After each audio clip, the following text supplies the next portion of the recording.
যে ছাত্ররা বুকের তাজা রক্ত দিয়া আন্দোলন কইরা রাষ্ট্রভাষা বাংলা করলো, আর ওই ভাষা ব্যবহার কইরাই তোমরা ছাত্র করে গালি দেও। বিষয়টা এমন হইলো না যে থালে খাইলাম সেই থালের তলায় ফুটা করলাম।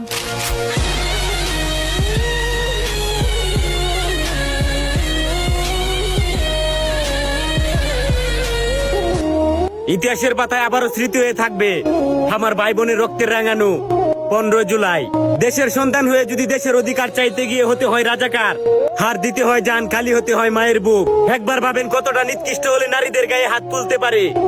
যুদ্ধের সময় যাদের জন্ম হয় নাই তারাও হয়ে গেছে আজ রাজাকার। কষ্ট করে পড়ালেখা করে মেধাবী হয়ে কি লাভ যদি আগামী দিনের ওই ছাত্ররাই যারা একদিন দেশের হয়ে লড়বে আর তারাই যদি না পায় অধিকার। আসলে অধিকার চাইতে গেলে তুমি হয়ে যাবে রাজাকার। তাহলে বয়কট করে দেওয়া হোক ওই রকম শিক্ষা ব্যবস্থা, বন্ধ করে দেওয়া হোক স্কুল কলেজের দরজা। আর